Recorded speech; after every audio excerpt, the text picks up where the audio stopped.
Hello YouTube, in today's video we are going to be turning this $4 canister that I got from Target into an enclosure and putting this new Carabiner Versicolor sling into it. Let's get everything set up. Now with this $4 canister, the one thing I need to do to modify it to where it can be used for a spider enclosure is to allow ventilation to pass through so the spider doesn't suffocate. This is going to be housing a Carabiner Versicolor. The Versicolors, after doing a lot of research, have been pretty well known to unfortunately pass away earlier as slings, and it seems like a lot of those issues come down to having too much humidity and not enough airflow. We're going to put a lot of cross ventilation on the sides, on the bottom and top, and some up here.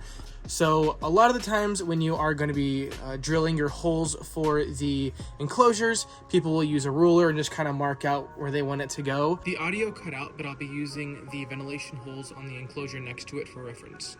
So what I'm going to be doing is marking right here and basically building myself a template.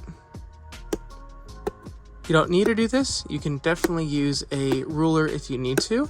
To me, this just makes things a lot easier because, well, it's pretty quick and easy and they're perfectly aligned. So what I'm going to do now is basically line up the ventilation holes where I want them to be. And go directly across the top so they're even, just like so, and then I can drill through all of these holes.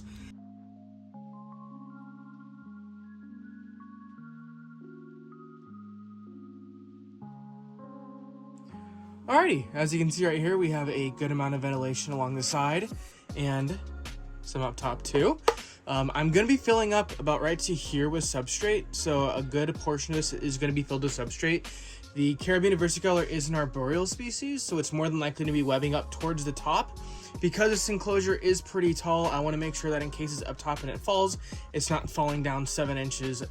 It's going literally just 3 or 4. So I'm going to be using Reptisoil as the substrate for this enclosure. Let's get some in right now, and after that we'll put in some cork bark and get our spider transferred over.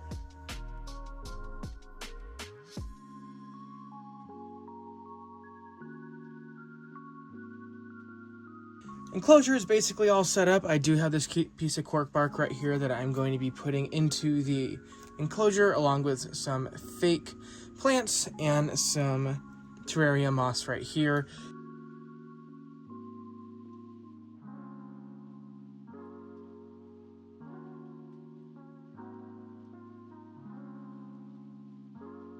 And for the water dish, I'm going to be using this little lid.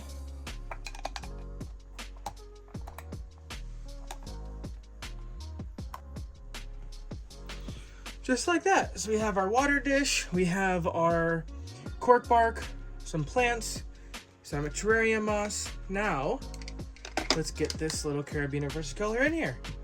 They are known to be a little quick.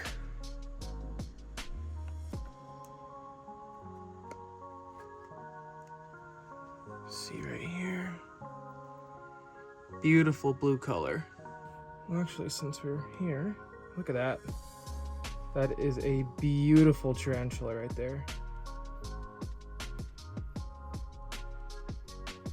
Beautiful tarantula.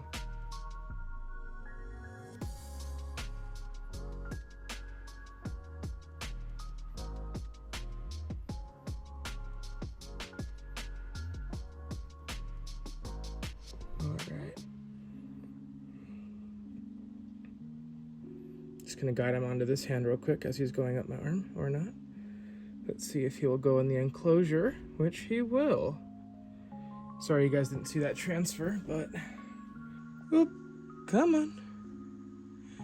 Let's just put that to the top very lightly. Is he down? Okay, he is down in right there.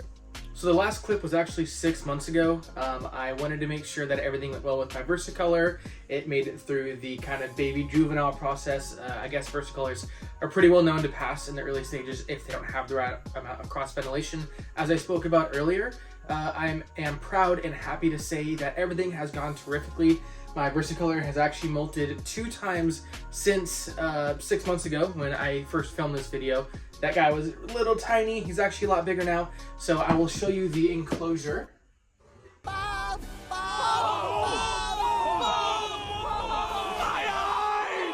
It is right here. Now, I did say that he is a arboreal spider who will probably web up at the top. Now, this spider has actually basically webbed up this tiny little corner and has been in this tiny little corner the entire time. For the past 6 months, he hasn't moved from this 2-inch by 2-inch little L-shaped tube that he made. I don't know why that is. I did actually remove one of the fake succulents to try to give more room, and I added in some leaves and vines so he would kind of web up more possibly, but no, stayed in that corner, basically won't leave it. He actually had a dubia roach today. He or she, I'm not too sure yet. I'm going to be showing some close-up videos of it as I'm talking right now. That way you can see the little guy, but honestly, everything has gone great. He is doing, or he or she is doing fantastic. Molts went perfectly fine, and I'm loving the way this spider is growing. It's super cool to see the colors get more vibrant and to see the patterns kind of change as it molts. I'm honestly really happy with the fact that I only spent, I think, $4 or $5 for this container from Target. This right here is a Tarantula Cribs tree house. I believe it's the small enclosure. It's the switch, so you have a removable top as well as a front opening door. You can see they're very similar, very, very similar. Again, $4 to $5. This was, I believe, $45. So yes, this does look more professional. It does look nicer on the shelf, but at the end of the day, for 10 times savings, it works. I'm honestly super happy with it. It hasn't moved past that 2x2 webbing, so I know it will probably need a bigger enclosure in 1 or 2 molts, but it doesn't seem like he or she really cares. So I'm super excited the way that the enclosure came out. Honestly, it's done its job for a very cheap price. I think it's a great DIY option for those who don't want to have to spend $30, $40, $50, or $60 for a small enclosure. I have 4 Tarantula Cribs enclosures, and honestly, I think for tarantulas or for spiders where they've reached their full size, to me personally, after being in the hobby for a while, I think that's the best option. Spend the money, get a large enclosure for that spider if it's going to stay in that enclosure for years and years to come. For small spiders where you're looking at 2x2s, 4x4s, a 4x8, something small where that spider's going to have to eventually grow out of it, to me it's not an investment unless it's for a full-size spider, because unless you're going to be purchasing lots of spiders and reusing that enclosure multiple times, after 6 months to a year, it's getting put in storage and then you're getting a bigger enclosure. So DIY enclosures, I think, are great for growing spiders. If you have a full-size spider, I think Tarantula Cribs is an amazing way to go. Thank you guys so much for watching. Please make sure to like, rate, comment, subscribe, and share. If you like spider videos, Lego videos, or car videos, I kind of got all of that. I also did purchase a gargoyle gecko, so there will be a video coming soon on that. Thanks for watching.